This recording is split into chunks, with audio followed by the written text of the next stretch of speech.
Okay, so we're going to talk about image resolution in Photoshop. We're going to talk about what it is, how to change it without doing that destructively. So you can see here from this image, the higher the number of the resolution, the larger the image is. You can think about it like a piece of fabric. So if you have a piece of fabric that's lightly woven that has some holes through it, you can see through my fingers, right? So this might be like a 72 dpi type of scarf, right? There's some it's not as dense. And then right in here, 100 dpi, these squares are kind of larger. Then you get into more high resolution images, 300 dpi and higher. That's a little bit more tightly woven. It's like a very knit sweater, right? So now this is a very high resolution piece of clothing. It's a really intense high res scarf. Resolution is measured in two ways: Dpi and Ppi. So the pixel count describes the amount of pixels in an inch. Dpi stands for dots per inch, and Ppi stands for pixels per inch. Dpi is referring to printing, and Ppi, pixels per inch, is referring to something that's on the web. So pixels, right, per inch, something on the web. Here's another example of a lower res image versus a higher res image. Okay, so let's look at this graph a little bit to understand how to save your digital files in Photoshop. And then we're going to go to Photoshop and I'm going to show it to you there. I just want you to see this graph first.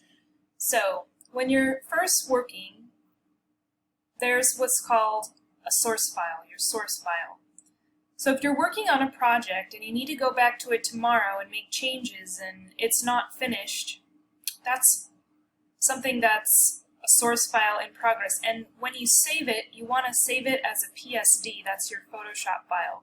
And that will let you keep all of your layers and things like that, right? So when you open a PSD in Photoshop, it will keep all of the changes that you've been doing.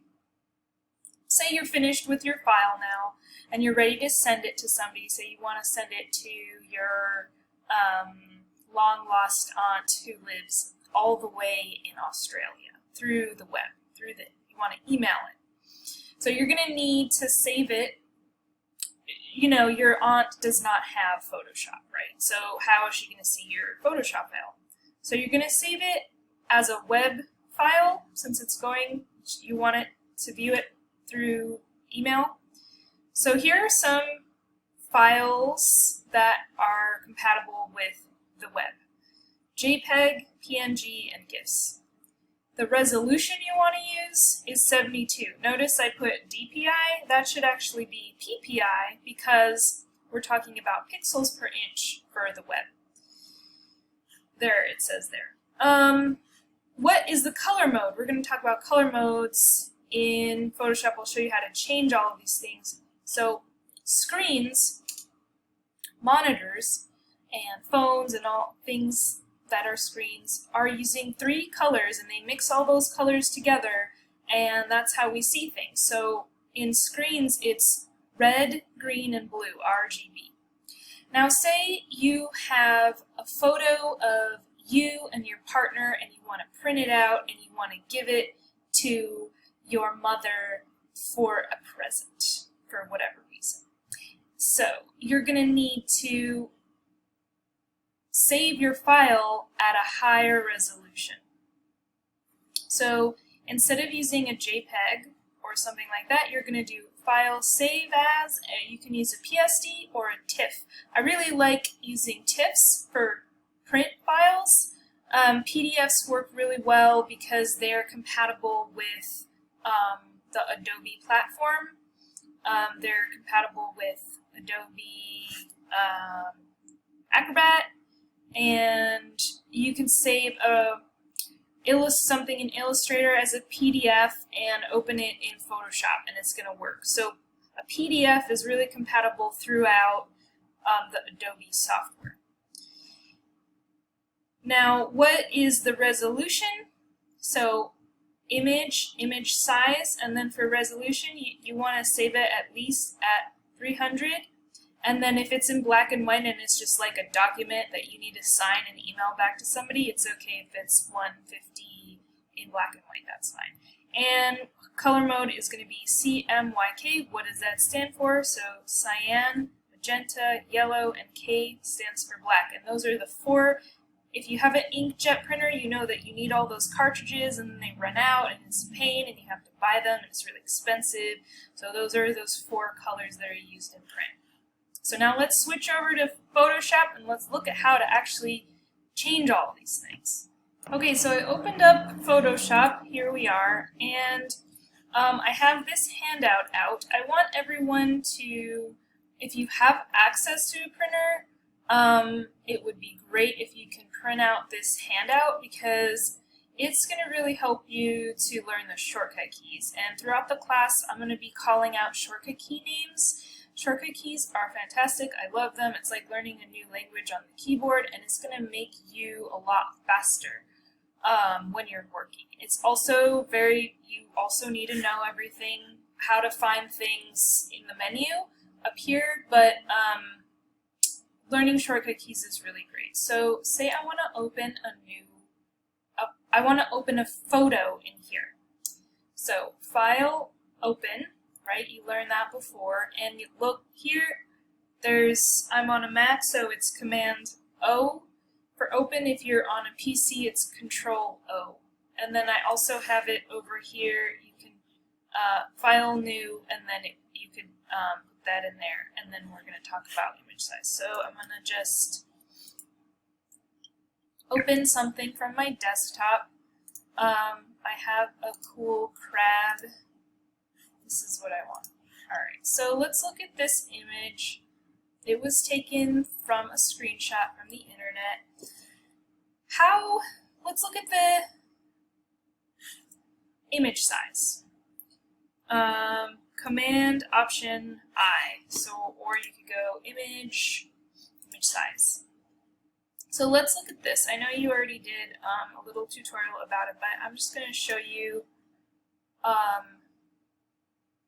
something here. Resolution, inches, we can change this to pixels or inches, right? Alright.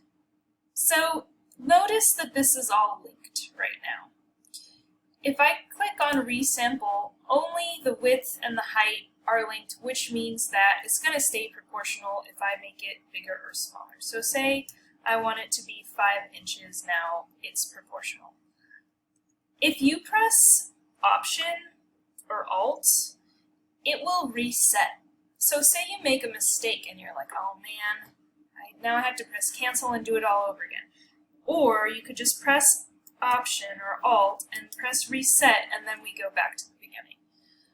So how do I take some of the information in one part and put it in another part without actually changing the image size? We know that it's 600K up here. I'm going to press, so resample is unclicked, everything is all linked together. If I put 300 in here, which is the print resolution, that means, notice how this got smaller here, right? And I say OK, and you notice nothing gets bigger or smaller, and this is still 600K. Alright, so now this is print ready. It's going to be very small. It's going to be 2 inches by 1 inch, but when I print it out, it'll look okay. If you go up here, image mode, Image mode is where you're going to change this for RGB or CMYK. We're going to talk about grayscale duotone later, but for now, if I want this to be for the print, I'm going to say it's CMYK, and it's